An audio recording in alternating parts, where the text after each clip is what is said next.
Bonsoir et bienvenue, chers explorateurs des échos lointains, dans un voyage qui nous mènera aux confins de la mémoire humaine, là où l'obscurité régnait en maître et où le froid mordait jusqu'aux os. Imaginez un instant que vous vous teniez sur la toundra gelée, quelque part en Europe, il y a 30 000 ans. L'air est une morsure vive qui pénètre vos poumons, transformant chaque inspiration en une giclée de cristaux de glace. Au-dessus de vous, un ciel d'encre, sans lune, sans étoiles, car les nuages chargés de neige masquent tout, et le soleil lui-même, quand il daigne apparaître, n'est qu'un pâle disque lointain, sans chaleur. La nuit ne dure pas seulement 12 heures ici. Elle s'étire en une étreinte interminable, une éternité de gel et de silence brisée seulement par le sifflement du vent et le craquement lointain de la glace. Vos sens sont en alerte. L'odeur de la neige fraîche et de la terre gelée emplit vos narines, mêlée parfois à l'effluvâcre d'un prédateur affamé. Le toucher du vent sur votre peau exposée est une souffrance constante. La vue est limitée, chaque ombre semblant receler une menace, chaque mouvement dans la pénombre un potentiel danger mortel. C'est un monde d'une beauté impitoyable, où la vie est un privilège arraché de haute lutte. Et pourtant, au milieu de cette immensité hostile, il y avait un battement. Un battement coeur. Le nôtre. Ce soir, nous allons remonter le cours du temps, bien au-delà des empires et des légendes écrites, pour explorer le chapitre le plus sombre et pourtant le plus lumineux de notre histoire collective. Nous allons découvrir comment nos ancêtres, ces hommes et ces femmes d'une résilience inimaginable, ont non seulement survécu à la nuit éternelle de l'âge de glace, mais l'ont défié, l'ont apprivoisé, et l'ont finalement vaincu. Ils ont tissé les fils de l'ingéniosité, de la communauté et de l'espoir dans le tissu même du froid et de l'obscurité, posant les fondations de tout ce que nous sommes devenus. Attachez-vous, car ce voyage sera aussi une introspection sur l'essence même de l'humanité. Kamenkans. Phase 1. Origins/Foundations. L'histoire de notre victoire sur la nuit commence bien avant l'âge de glace lui-même, dans les plaines africaines sous un soleil impitoyable, là où nos lointains ancêtres ont appris à se tenir debout. C'était un monde en mouvement perpétuel, où les plaques tectoniques sculptaient des montagnes et ouvraient des vallées, où les climats basculaient entre des extrêmes d'une violence inouïe. La Terre, cette sphère vivante, oscillait dans son orbite, et chaque mouvement, chaque légère inclinaison de son axe, résonnait en chaîne de réactions climatiques monumentales. Les glaces n'étaient pas encore les maîtres incontestés de l'hémisphère nord, mais leur pouvoir grandissait, s'accumulant imperceptiblement. Nos premiers ancêtres, les Homo habilis, puis les Homo erectus, étaient déjà des pionniers, des êtres doués d'une intelligence naissante et d'une capacité à transformer le monde autour d'eux. Ils ont brandi les premiers outils, de simples galets brisés avec une intention, une volonté de décupler la force de leurs poings. Ces outils oldowéens, si rudimentaires qu'ils nous semblent aujourd'hui, étaient des prolongements de leur corps, des affirmations de leur ingéniosité face à la matière brute. C'était l'aube de la technologie, une petite étincelle dans la longue nuit qui s'annonçait. Puis vint le feu. Ce n'était pas un événement unique, mais une série de découvertes, d'observations et d'expérimentations prudentes qui s'étalèrent sur des centaines de milliers d'années. D'abord la peur du feu sauvage, né de la foudre ou d'un volcan, puis l'émerveillement, et enfin, l'audace de l'apprivoiser. Les Homo erectus furent probablement les premiers à le maîtriser véritablement, à le nourrir, à le transporter. Imaginez le moment où, pour la première fois, une bûche fumante fut portée avec succès dans l'abri d'une grotte. La danse des flammes sur les parois rocheuses, chassant les ombres menaçantes. La chaleur, une bénédiction enveloppante qui repoussait le froid mordant de la nuit. L'odeur de la fumée, âcre et protectrice. Le feu n'était pas seulement une source de chaleur et de lumière. Il était un centre, un point focal autour duquel se regroupaient les premières communautés humaines. Il transformait la nourriture crue et indigeste en repas nourrissants, libérant une énergie précieuse pour le développement cérébral. Il repoussait les prédateurs, créant un cercle de sécurité dans un monde hostile. Mais surtout, le feu était un compteur. C'est autour de lui que les histoires ont commencé, que les connaissances ont été transmises, que les liens sociaux se sont renforcés. Il y a là une première forme de victoire sur la nuit, non pas l'éradiquer, mais la rendre supportable, voire même propice à la vie. Les millions d'années défilaient, et avec elles, les cycles glaciaires s'intensifiaient. L'Afrique devenait de plus en plus sèche, les ressources se raréfiaient. C'est dans ce contexte de pression croissante que nos ancêtres, les Homo sapiens, ont commencé leur exode hors du berceau africain, un exode qui allait les confronter directement à la majesté terrifiante de l'âge de glace. Le voyage fut semé d'épreuves inimaginables. Les premières vagues de migration étaient des explorations audacieuses dans des territoires inconnus. Imaginez Anya, une figure symbolique de ces premières exploratrices, marchant avec son petit groupe le long des côtes de ce qui est aujourd'hui la péninsule arabique, puis s'enfonçant vers l'est. La terre était différente, plus aride par endroits, plus verte par d'autres, mais partout, le pressentiment d'un changement climatique planait. Elle ressentait le vent glacial qui venait du nord, une caresse qui n'avait rien de doux. Chaque pas était une décision, chaque ressource une découverte. Chaque nuit passée sous les étoiles, un défi à la peur primale. Anya et son peuple maîtrisaient déjà des outils plus raffinés, les bifaces acheléens, symétriques et tranchants, témoignant d'une pensée conceptuelle avancée. Ils chassaient avec une ruse croissante, traquant des proies plus grandes et plus dangereuses. Mais ce qui les distinguait véritablement, c'était leur capacité à innover, à s'adapter, à transformer l'observation en savoir, et le savoir en survie. Ils n'avaient pas de carte, pas de boussole, seulement une intuition aiguisée, une mémoire collective transmise par l'exemple et le son de la voix, et l'impulsion irrésistible de voir ce qu'il y avait au-delà de l'horizon. Ces premiers voyageurs portaient en eux les germes d'une civilisation. Non pas des villes, mais des idées. Des notions de coopération, de partage des ressources, de transmission du savoir. Le destin, sous la forme des cycles climatiques implacables, les poussait vers de nouvelles terres, mais c'était leur libre arbitre, leur choix conscient de persévérer, de chasser, de s'abriter, de procréer, qui allait déterminer leur survie. Chaque feu allumé dans une grotte étrangère était une affirmation de leur présence, un signal défiant l'obscurité qui les entourait. Les nuits étaient longues, le silence assourdissant, mais les murmures des conteurs et le crépitement des flammes apportaient une chaleur qui dépassait la simple température. C'était la naissance de l'esprit humain, forge dans les flammes de l'adversité. Des milliers d'années s'écoulèrent, et nos ancêtres se sont dispersés, suivant les mégaphones à travers les continents, des steppes glacées de l'Eurasie aux forêts boréales. Ils ont appris à lire les signes du vent, à sentir l'approche d'une tempête, à comprendre les rythmes complexes des animaux migrateurs. Leurs vêtements rudimentaires faits de peau brute se sont affinés, devenant des protections vitales contre le froid omniprésent. La victoire sur la nuit n'était pas seulement une affaire de lumière, mais de chaleur, d'abri, et de la capacité à puiser dans les ressources de la terre gelée. C'était la fondation d'une résilience qui allait être mise à l'épreuve comme jamais auparavant. Le véritable âge de glace, dans toute sa splendeur et sa terreur, était en train d'arriver. Des étendues de glace massives, des calottes glaciaires de plusieurs kilomètres d'épaisseur, commençaient à engloutir de vastes parties des continents, emprisonnant l'eau de la planète et faisant baisser le niveau des mers. De nouvelles terres émergeaient, des ponts terrestres qui allaient servir de passage pour les humains et les animaux. C'était un monde en pleine métamorphose, un tableau épique peint avec les couleurs du blanc et du gris, où chaque ombre était un défi et chaque rayon de soleil une promesse. Nos ancêtres étaient prêts, ou du moins, aussi près qu'il était possible de l'être. Ils portaient en eux les outils de leur survie, leurs mains habiles, leur cerveau innovant, et par-dessus tout, leur esprit indomptable. Leurs origines africaines leur avaient donné la force et l'adaptabilité, et leur voyage à travers l'Asie les avait endurcis. Ils avaient appris à vivre de ce que la nature leur offrait, à ne rien gaspiller, à comprendre l'interconnexion de toute vie. Cette profonde humilité, face à la puissance de la nature, était leur plus grande force.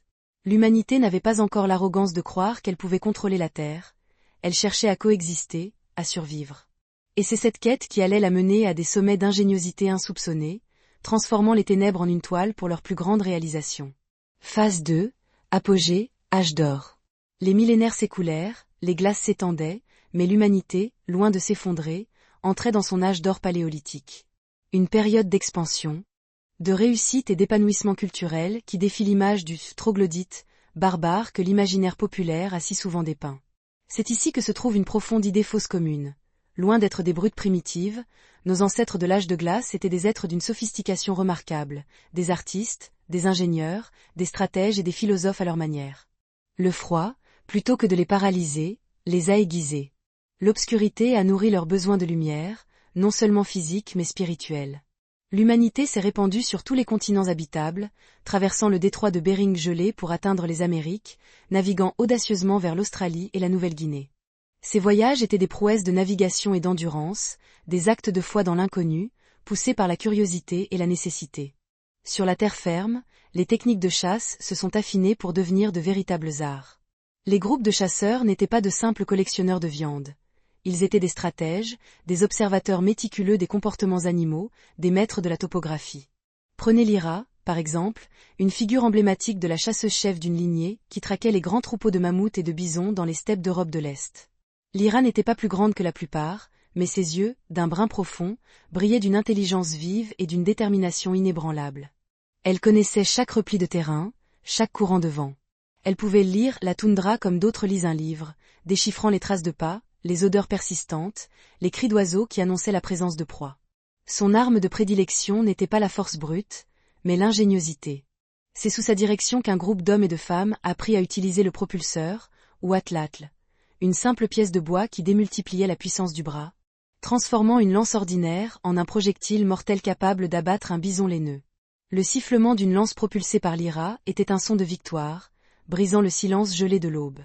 Elle comprenait que la chasse n'était pas seulement une question de tuer, mais de nourrir, de vêtir, de protéger.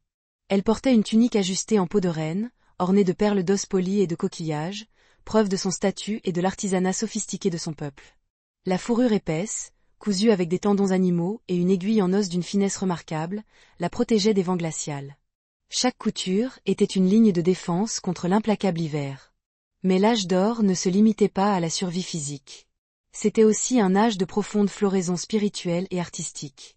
Les grottes, loin d'être de simples abris, sont devenues des sanctuaires, des galeries d'art où les murs prenaient vie sous la lumière vacillante des lampes à graisse animale. Brenu, le gardien des histoires, était un chaman, un artiste, un pont entre le monde visible et invisible. Il n'était pas un chef de chasse, mais son influence était tout aussi vitale. Assis au fond d'une grotte profonde, où l'air était imprégné de l'odeur de la terre humide et du pigment ocre, il traçait sur la roche les formes majestueuses des chevaux sauvages, des bisons, des aurochs, parfois des mains humaines stylisées. Brenu utilisait du charbon de bois pour les contours, de l'ocre rouge et jaune broyé pour les couleurs vives, appliquées avec des doigts ou des tampons de mousse. Le silence de la grotte était rompu seulement par le léger grattement de ses outils, les respirations contenues de ceux qui l'observaient, et parfois le doux chant qu'il entonnait pour invoquer les esprits des animaux. Ces peintures n'étaient pas de simples décorations. Elles étaient des cartes du monde, des invocations pour une chasse fructueuse, des récits de rêves et de mythes, des liens avec les ancêtres. Elles donnaient un sens à leur existence précaire, une connexion avec le cycle éternel de la vie et de la mort. Les silhouettes des animaux, éclairées par la lumière vacillante, semblaient bouger, danser, une illusion de vie au cœur même de l'éternité rocheuse. La complexité de leurs croyances, leurs rituels, leur respect pour la nature, tout cela dément l'idée de sauvagerie. Ils étaient profondément connectés à leur environnement, reconnaissant la sacralité de toute vie. C'était une sagesse que nous avons, en grande partie, perdue. Ils ne se contentaient pas d'exister, ils cherchaient à comprendre, à donner un sens au monde et à leur place en son sein. Le savoir n'était pas seulement pratique, il était spirituel, un savoir préservé oralement, de génération en génération, chaque histoire, chaque chant, chaque geste étant une leçon de survie et de sens. Mais même dans cet âge d'or, il y avait des revers, des rappels de l'humilité que l'homme devait maintenir face à la nature. Les hivers pouvaient être plus longs, plus rigoureux, inattendus. Les troupeaux pouvaient changer de route, disparaissant sans laisser de traces, laissant les communautés au bord de la famine. Lyra se souvint d'un hiver particulièrement cruel, où la neige était tombée sans discontinuer pendant des semaines, recouvrant tout sous un manteau blanc impitoyable. Les animaux s'étaient réfugiés dans des zones inaccessibles, et le froid avait emporté plusieurs anciens et des nouveau-nés. La faim était une odeur persistante dans l'air, une ombre qui planait sur chaque visage. C'est dans ces moments de détresse que le libre arbitre était mis à l'épreuve.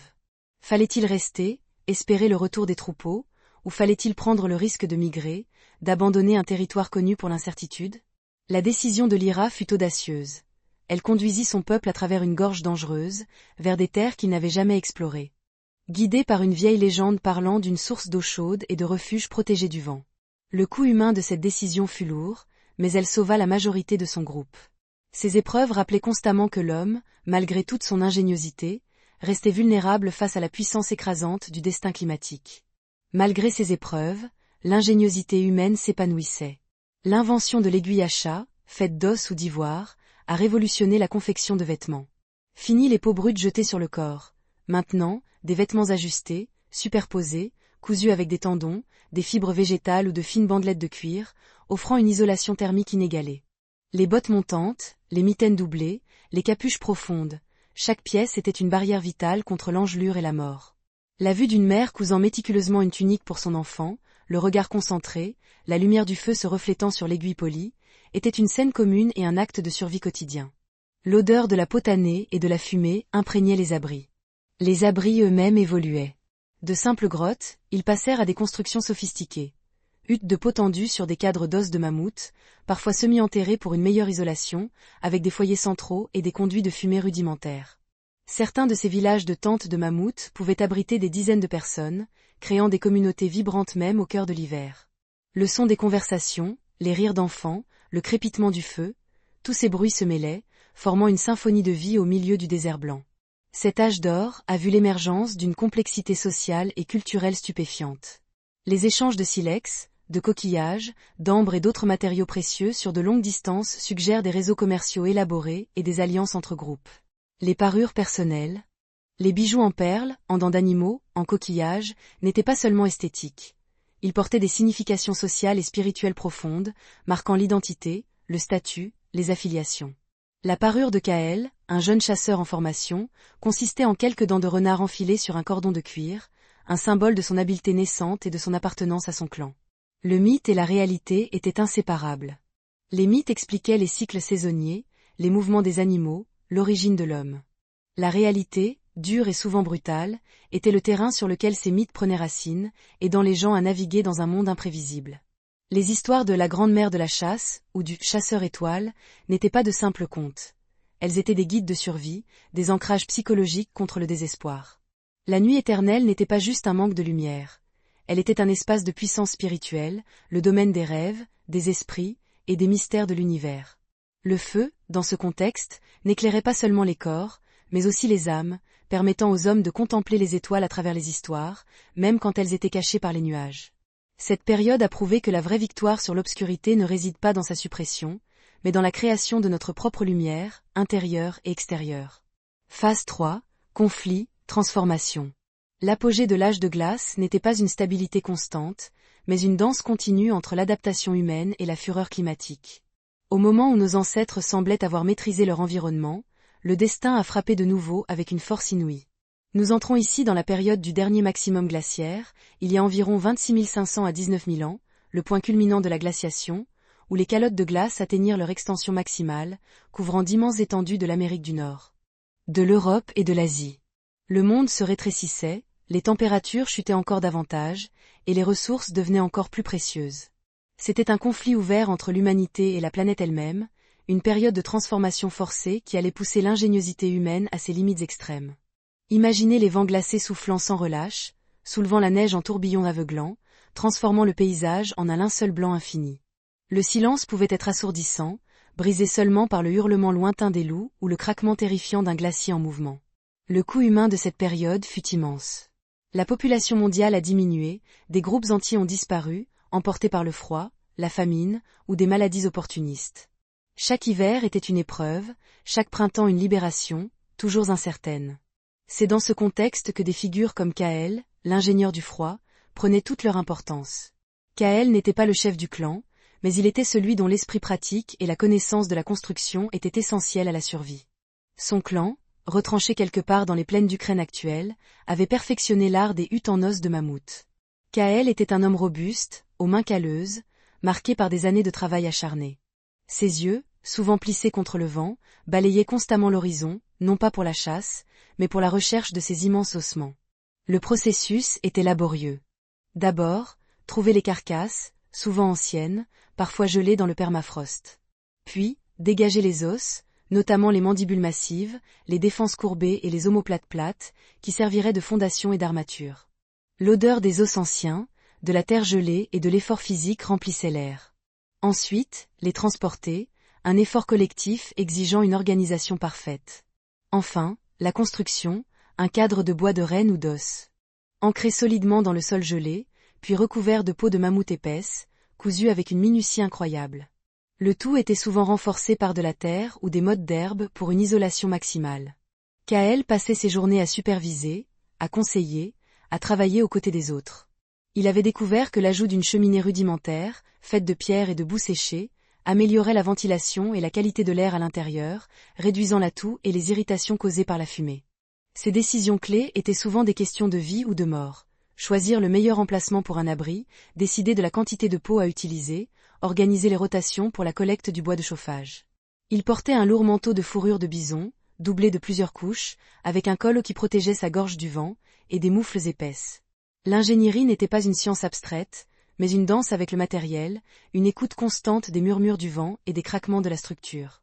Mais ces temps extrêmes ont également vu des innovations plus subtiles, mais tout aussi vitales. Serafina, une femme au visage calme mais aux doigts agiles, était la tisseuse du clan. Son rôle était de transformer les fibres végétales et les tendons animaux en fils, puis en filets, en cordes, et même en début de vêtements tressés. Assise près du foyer, la chaleur réchauffant ses genoux, elle tordait et nouait les fibres, les transformant en une force étonnante. Elle utilisait une aiguille en os, si fine qu'elle semblait presque transparente. Elle était la gardienne d'un savoir ancestral, la mémoire des plantes et des animaux, et l'art de les transformer. Son conflit interne était la pression constante d'assurer que chaque membre du clan était suffisamment vêtu, que les filets de pêche étaient solides, que les pièges à petit gibier étaient efficaces. Un jour, le clan fut confronté à une pénurie de grands animaux. Le peuple de Serafina avait faim, et le moral était au plus bas. Serafina, malgré son jeune âge, proposa une solution audacieuse. Au lieu de se concentrer uniquement sur les grands gibiers, elle suggéra d'intensifier la capture de petits animaux, lièvres, oiseaux, renards, à l'aide de pièges à collets et de filets qu'elle perfectionnait depuis des mois. Ces filets, fabriqués avec des milliers de nœuds précis, étaient d'une efficacité redoutable. Ses connaissances des plantes lui permirent aussi d'identifier des racines et des baies comestibles qui pouvaient être déterrées ou trouvées même sous la neige, une tâche souvent ingrate et demandant une observation méticuleuse de la part des femmes et des enfants. Ce n'était pas la gloire de la grande chasse, mais c'était la subsistance, la preuve que la survie n'était pas seulement l'affaire des lances et des flèches, mais aussi de l'humble ingéniosité des mains. Son héritage fut une tradition de diversification des ressources, une leçon vitale pour les générations futures. Les échanges culturels et la transmission du savoir ont connu une importance capitale. Alors que les populations étaient plus clairsemées et souvent isolées, les rares rencontres entre groupes distincts étaient des moments cruciaux. C'est là que des techniques de taille de silex étaient partagées, de nouvelles méthodes de chasse étaient discutées, des mythes étaient échangés. Ces rencontres étaient souvent tendues, mais la nécessité de survie prévalait souvent sur la méfiance. Les objets, tels que des coquillages exotiques trouvés loin de la côte, des morceaux d'ambre ou des obsidiennes, témoignaient de ces vastes réseaux d'échanges, des fils invisibles qui reliaient les communautés à travers des milliers de kilomètres de toundra et de forêts gelées. Ils portaient en eux la trace du voyage, l'odeur du lointain.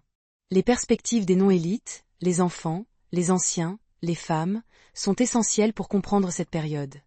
La survie n'était pas l'apanage de quelques chasseurs héroïques. Chaque membre du groupe avait un rôle vital. Les anciens transmettaient la mémoire du climat, des routes migratoires, des sources d'eau et des plantes médicinales. Les femmes étaient non seulement collectrices et tisseuses, mais souvent les principales pourvoyeuses de calories stables à travers la collecte de petits gibiers et de végétaux, et elles étaient expertes dans la préparation des peaux et la couture des vêtements, sans lesquels personne ne pouvait survivre. Les enfants, loin d'être des fardeaux, apprenaient dès leur plus jeune âge les compétences essentielles, de l'allumage du feu à la reconnaissance des traces d'animaux. Le son de leur jeu, leurs cris dans le froid, étaient des rappels constants que la vie continuait, malgré tout. Le défi le plus grand était peut-être psychologique. Le coût humain de cette époque se mesurait aussi en désespoir, en perte. Les hivers sans fin pouvaient briser les esprits les plus forts. La solitude, l'isolement dans l'immensité blanche, était une menace constante. C'est pourquoi la communauté, les rituels, les chants, les histoires, prenaient une importance démesurée. Le feu dans la hutte était plus qu'une simple chaleur. C'était un cœur battant, un symbole de la résistance humaine face à l'anéantissement. Autour de lui, les mythes prenaient vie, expliquant la colère des esprits du froid et la promesse du retour du soleil. Le destin avait imposé une épreuve colossale, mais le libre arbitre de l'humanité, sa capacité à choisir la coopération, l'innovation et l'espoir, était une force qui ne pouvait être brisée. Cette période de transformation n'était pas un effondrement, mais une réinvention constante. Les humains sont devenus les maîtres de l'adaptation, les architectes de leur propre survie dans un monde qui semblait déterminé à les rejeter. Ils ont appris à utiliser chaque ressource avec une efficacité redoutable, les os pour les outils et les abris. Les tendons pour les cordes, la graisse pour la lumière et le combustible, les peaux pour les vêtements et les couvertures. Rien n'était gaspillé. Chaque fibre, chaque fragment, avait sa valeur. Le contact avec ces matériaux bruts, l'odeur du sang et des graisses animales mêlées à celle de la fumée, imprégnait leur existence. Le soleil, même pâle et distant, finissait toujours par revenir, rallongeant les jours et adoucissant l'air, permettant aux rivières de dégeler et à une nouvelle vie de germer. La résilience humaine était enracinée dans cette certitude cyclique. Le destin imposait des hivers éternels, mais le libre arbitre de l'humanité était de savoir que le printemps, même tardif, viendrait. La mémoire de la nuit n'était pas une capitulation, mais une leçon, un rappel constant de la force intérieure nécessaire pour vaincre l'obscurité, quelles qu'en soient les formes. Et ces leçons allaient être cruciales, car le monde était sur le point de subir un autre changement sismique, cette fois-ci vers la chaleur. Phase 4. Decline Heritage Transformation. Le temps est un fleuve implacable, et même les plus grandes glaciations doivent un jour refluer. Autour de 18 000 ans avant notre ère, les premiers signes du déclin de l'âge de glace commencèrent à apparaître. Lentement, mais inexorablement, la Terre commença à se réchauffer. Ce n'était pas un changement brutal, mais une lente et parfois hésitante progression, jalonnée de soubresauts climatiques dramatiques. Le monde que nos ancêtres connaissaient, celui de la toundra stépique et des vastes troupeaux de mégafaune, allait disparaître, emportant avec lui une ère entière. Ce déclin n'était pas un effondrement au sens strict, mais une immense transformation, un nouveau défi pour une humanité qui avait appris à s'adapter à l'extrême froid. Les immenses calottes glaciaires commencèrent à fondre, relâchant des quantités colossales d'eau douce dans les océans, entraînant une montée rapide du niveau de la mer. Des ponts terrestres qui avaient permis la migration vers de nouveaux continents furent submergés. Le paysage se transforma radicalement. Les steppes cédèrent la place aux forêts tempérées, la toundra aux taïgas boréales. Les animaux emblématiques de l'âge de glace, comme le mammouth laineux, le rhinocéros laineux et le mégacéros, confrontés à la perte de leur habitat et à une pression de chasse accrue, furent poussés vers l'extinction. Le coût humain de ces changements fut à la fois une perte et une opportunité. Pour de nombreux groupes, la disparition des grands troupeaux signifiait la perte de leur mode de vie, de leur savoir ancestral, de leur identité. Leurs techniques de chasse, si finement affûtées pour la mégafaune, devenaient obsolètes. C'était une forme de deuil collectif, la fin d'un monde et le début d'une incertitude. Les mythes qui avaient parlé des esprits des grands animaux devinrent des échos lointains, des légendes d'un temps révolu. Le son du vent dans les arbres nouvellement poussés était différent de celui des vastes steppes, portant un nouveau genre de solitude. Puis vint un autre soubresaut climatique majeur, le Dryas récent, il y a environ 12 900 à 11 700 ans. Juste au moment où le monde semblait se stabiliser, une dernière poussée de froid glacial, peut-être causée par un afflux massif d'eau douce des lacs proglaciaires dans l'Atlantique, plongea l'hémisphère nord dans un retour soudain à des conditions quasi glaciaires. Cette brève mais intense période de froid fut un coup dur, une dernière épreuve qui poussa l'humanité à bout. Elle montra l'humilité que l'homme devait maintenir face aux cycles imprévisibles de la Terre. C'est dans ce contexte de transformation constante que des figures comme Olène, le navigateur des eaux montantes, émergèrent. Olène appartenait à un peuple côtier, habitué aux ressources marines, mais la montée des eaux dévorait leur territoire, changeait les courants, déplaçait les bancs de poissons. Olène. Un homme dont le corps était aussi à l'aise dans l'eau que sur la terre, aux muscles sculptés par des années de pêche et de pagaie, avait une vision. Il avait compris que l'océan, loin d'être un obstacle, était une autoroute de possibilités. Son peuple, initialement sceptique, apprit de lui à fabriquer des embarcations plus grandes et plus stables, capables de braver les vagues côtières et de s'aventurer en haute mer. Ils utilisèrent des harpons barbelés en os et en bois de cervidés pour la chasse aux phoques et aux poissons de grande taille. La vue de leurs embarcations, de simples troncs évidés ou des cadres de bois recouverts de peau cousue, glissant sur les eaux tumultueuses, était une affirmation de leur nouvelle approche. L'odeur du sel, de la chair de poisson et de la sueur du travail imprégnaient leur campement. Olène et son peuple n'ont pas succombé au déclin des terres intérieures. Ils se sont adaptés à un nouveau milieu, prouvant que la résilience humaine pouvait trouver une voie même lorsque les anciens chemins disparaissaient. Son héritage fut la maîtrise des mers côtières, une porte ouverte sur un monde de ressources inexploitées. Parallèlement à ces adaptations maritimes, d'autres innovations se développaient sur Terre. L'outil du microlithe, de minuscules éclats de silex ou d'obsidienne, montés sur des manches en bois ou en os pour créer des lames composites, des flèches, des harpons et des outils de coupe, devint essentiel. Ces outils étaient plus économiques en matières premières et plus polyvalents, parfaitement adaptés à la chasse de gibier plus petit et à la collecte de ressources végétales dans les forêts émergentes. La minutie nécessaire pour fabriquer ces microlithes était incroyable, chaque frappe étant calculée, chaque éclat une petite victoire de l'adresse humaine. C'est également dans cette période de transition, le Mésolithique, que l'idée d'une relation différente avec la nature commença à prendre racine. Mora. Une femme au regard doux mais à l'esprit observateur, était celle qui, sans le savoir, jetterait les bases de la plus grande révolution de l'histoire humaine. Elle n'était pas une leader de clan, mais une observatrice des cycles de la vie végétale. Au lieu de simplement cueillir les plantes sauvages, elle commença à remarquer comment certaines graines germaient mieux sur des sols perturbés, comment les rejets de certaines plantes pouvaient être plantés et donner des fruits l'année suivante. Elle était, en quelque sorte, la semeuse symbolique, même si l'agriculture en tant que système ne s'épanouirait que bien plus tard. Mara, agenouillée dans la terre, sentait l'humus sous ses doigts, observait les minuscules pousses vertes perçant le sol après la fonte des neiges. Elle portait une tunique simple, tissée de fibres végétales mélangées à de la laine animale, un témoignage de l'évolution des techniques textiles. Ses mains, qui avaient cueilli des bailles et creusé des racines, commençaient à manipuler la terre avec une intention nouvelle. Son conflit interne était la tension entre la tradition nomade de ses ancêtres et la nouvelle possibilité de sédentarité que les plantes semblaient offrir. Sa décision de planter quelques graines près de l'abri familial, de les nourrir et de les observer, était un acte de foi, un pari sur l'avenir. Le doux bruit du vent dans les herbes hautes, l'odeur de la terre fraîche, le toucher des jeunes pousses, tout cela nourrissait son intuition. Cette période n'était pas seulement la fin de l'âge de glace, mais aussi la préparation à l'émergence de l'agriculture et des premières civilisations sédentaires. Les leçons apprises pendant la nuit éternelle, l'innovation, la coopération, la capacité à s'adapter à des changements radicaux, furent les graines de cette nouvelle ère. Le savoir préservé oralement, les techniques de construction, les outils, l'art de la survie, tout cela fut transmis, réinterprété, et appliqué à de nouveaux environnements et à de nouveaux défis. La mémoire des hivers sans fin rappelait l'importance de la planification, du stockage, de la communauté. L'héritage de ces temps glaciaires est immense et souvent sous-estimé. Nos ancêtres ont non seulement survécu, mais ils ont développé une culture riche et complexe, des systèmes sociaux sophistiqués, des croyances profondes.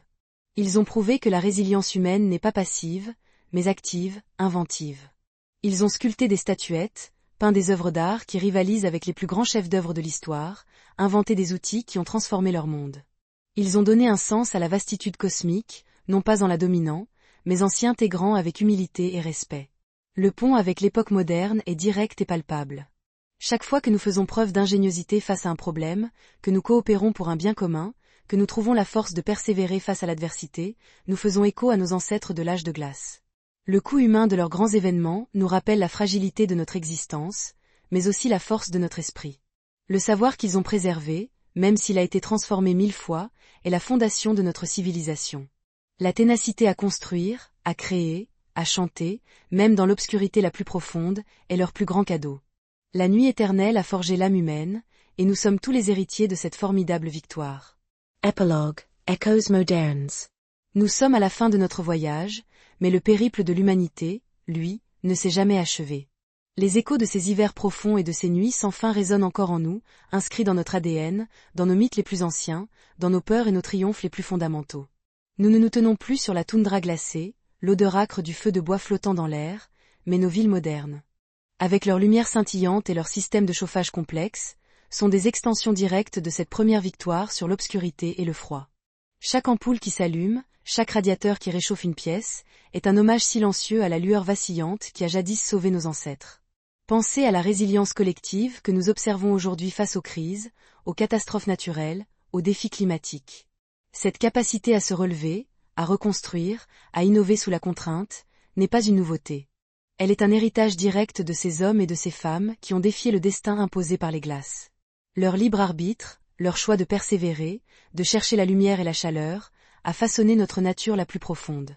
Les cycles d'ascension et de chute, que nous avons vus à travers les phases de l'âge de glace, continuent de se manifester dans nos propres civilisations. Nos succès et nos revers ne sont que des variations sur des thèmes anciens. Le coût humain des grands événements, qu'il s'agisse de conflits mondiaux ou de pandémies, nous rappelle la valeur inestimable de chaque vie, la fragilité de notre existence et la nécessité impérieuse de la solidarité. Les leçons de coopération, de partage des ressources, de transmission du savoir, toutes forgées dans l'âpreté de la survie, sont plus pertinentes que jamais. Le savoir préservé ou perdu est une réflexion constante. Nos bibliothèques numériques et nos bases de données sont les lointaines descendantes des histoires transmises autour du foyer, des dessins gravés sur les parois des grottes. Mais tout comme le savoir de chasser le mammouth s'est estompé avec la disparition de l'animal, nous devons être vigilants à ne pas perdre la sagesse profonde de nos ancêtres. Leur humilité face à la nature, leur capacité à vivre en harmonie avec elle, leur reconnaissance des cycles et des limites. L'hybris moderne, la croyance que nous pouvons tout contrôler, contraste fortement avec l'humilité forcée de nos lointains parents. Les artefacts et les outils qu'ils ont laissés derrière eux, ces pointes de silex, ces aiguilles d'os, ces lampes à graisse, ne sont pas de simples reliques. Ils sont les symboles d'une ingéniosité radicale, la preuve que la solution la plus élégante naît souvent de la plus grande nécessité. Ils nous rappellent que la technologie est avant tout un prolongement de la main et de l'esprit humain, une quête constante pour améliorer notre condition. La nuit éternelle de l'âge de glace fut le creuset de l'humanité. Elle nous a appris non pas à craindre l'obscurité, mais à la comprendre. Non pas à fuir le froid, mais à le transformer en un défi que nous pouvions relever. Elle nous a montré que la véritable lumière ne vient pas toujours du soleil, mais de la flamme que nous allumons en nous-mêmes, celle de la curiosité, de la créativité, de la compassion. Alors que nous refermons ce chapitre, souvenons-nous que le courage et l'ingéniosité de nos ancêtres ne sont pas de lointaines légendes. Ils sont le souffle même de notre humanité, la promesse que même face aux plus grandes ténèbres, nous pouvons trouver la lumière. Car la nuit n'est jamais vraiment éternelle, tant qu'il y a un cœur humain pour la défier. Et maintenant, l'histoire se termine. Bonne nuit.